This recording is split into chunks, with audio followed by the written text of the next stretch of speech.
I had a really good time today. Yeah, me too. I really look. What are you doing? She's coming with us. What are you talking about? Who are you? I'm your Republican congressman. Now that we're in charge, we're rounding up illegals. She was born here. She's a citizen. I don't care. She looks like one of them. But don't worry. When she's in prison in El Salvador, she'll have lots of company.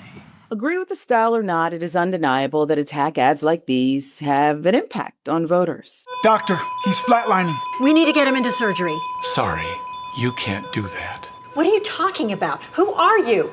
I'm your Republican congressman.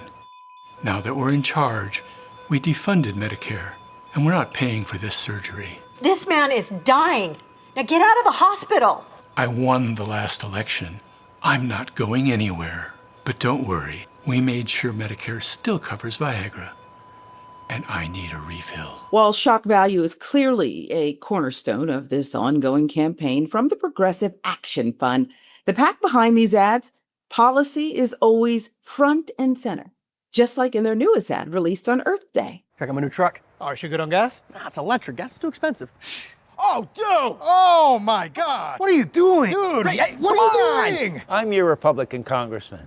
Big oil gives me millions, so I'm killing electric cars. Come on, man, I just got this truck!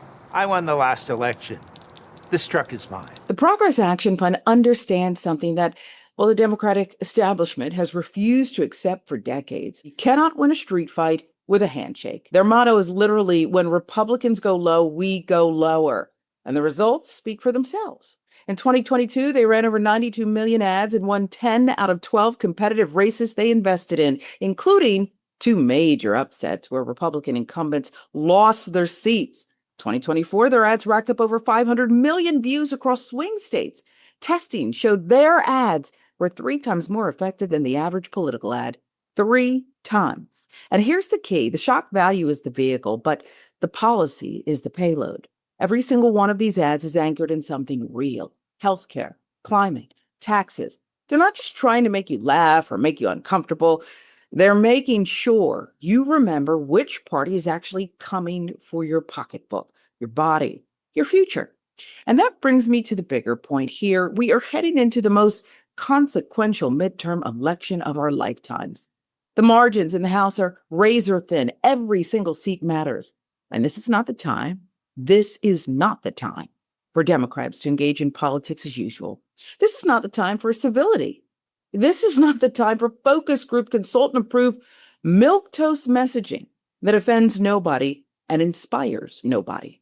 Because you know what Republicans are doing right now?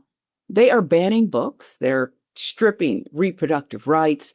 They're gutting public education. They're starting wars. They're attacking the Pope.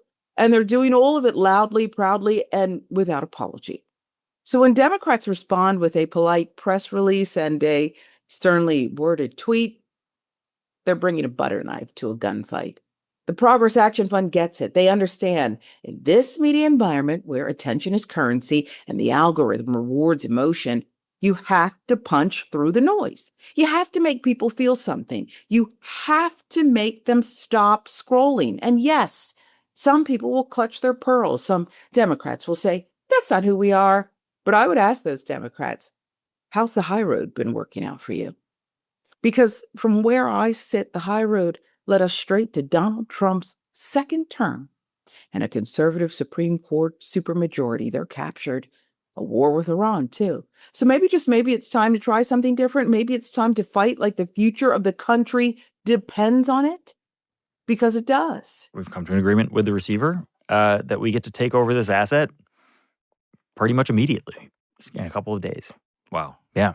Wait, so just to be clear then, the actual big exclusive announcement here is that The Onion has finally acquired InfoWars. Yes, we have. We've taken over the InfoWars studio and the IP and the website and all that stuff, yeah. In the same vein as those attack ads, Ben Collins, the CEO of beloved satirical newspaper The Onion, announced that the company would officially be taking over Alex Jones's notorious conspiracy theory outlet InfoWars almost immediately. As part of this deal, they're saying they're going to pay $80,000 to license InfoWars from the court receivership. And this is just until the judicial stay is over, which will take about 6 months, at which time they can potentially take over InfoWars and all of its assets outright by purchasing it all. Now, the CEO of The Onion has said that this new website will be kind of a digital platform and comedy takeover, really, where a new creative director will parody Alex Jones. Now, InfoWars is facing liquidation to help Jones pay off more than $1 billion in damages for defamation after he claimed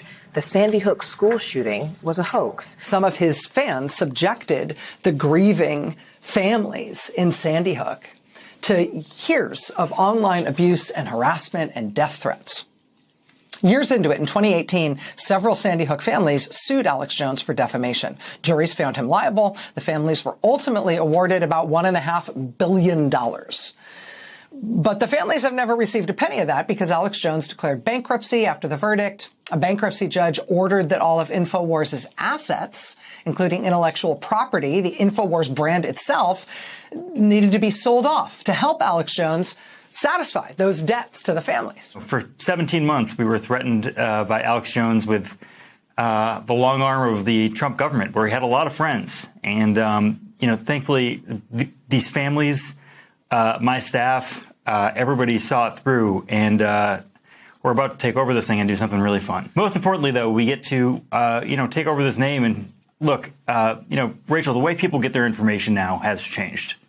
They get it from people who tell you that you're like one enema away from solving world hunger or something. That's not actually true, but no one has really made fun of these people professionally yet. And thankfully, we got a really good professional comedian, Tim Heidecker, to take over this thing. And we look forward to infesting your social media feeds with caricatures and grotesqueries of the very people who have ruined our media ecosystem over the last 10 years. The Onion acquiring InfoWars is poetic justice on a level you almost never see in American life. Think about the arc of this story. Alex Jones, a man who built a media empire on the most vile conspiracy theory imaginable, telling millions of people that the murder of 20 first graders at Sandy Hook Elementary was a hoax, that those parents were actors, that their dead children never existed.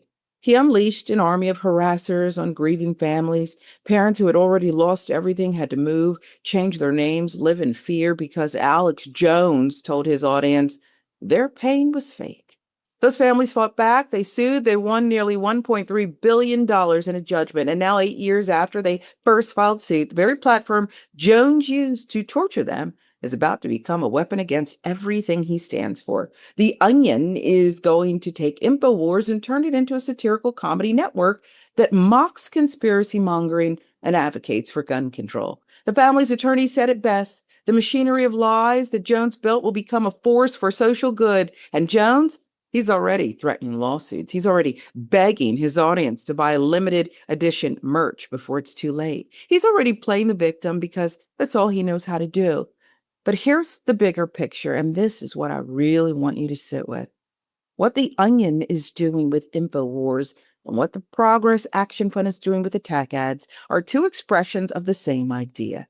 The left is finally learning to take the weapons that the right built and turn them around. For years, no, for decades, conservatives have dominated the messaging war. They built Fox News, they built talk radio, they built InfoWars. They built a media ecosystem that runs on fear, outrage, disinformation, and it worked. It won them elections. It shaped the culture. It moved the Overton window so far right that positions that would have been considered extreme 20 years ago are now mainstream Republican policy. And what did the left do? Well, they wrote op-eds, they fact-checked, they went on panel shows and said, well, actually, while Republicans were already 3 news cycles ahead. But something is shifting.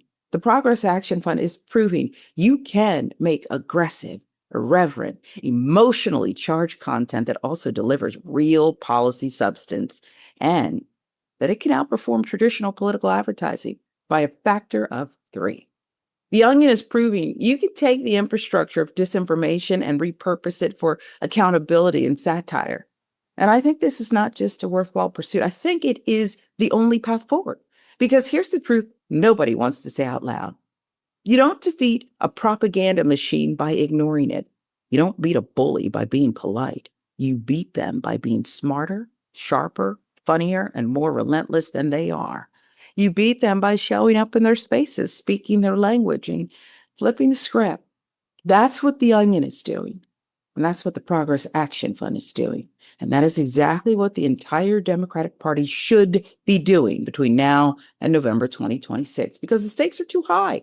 The margins are too thin to keep doing things the old way. The old way lost. It's time to fight differently. It's time to fight like you actually want to win.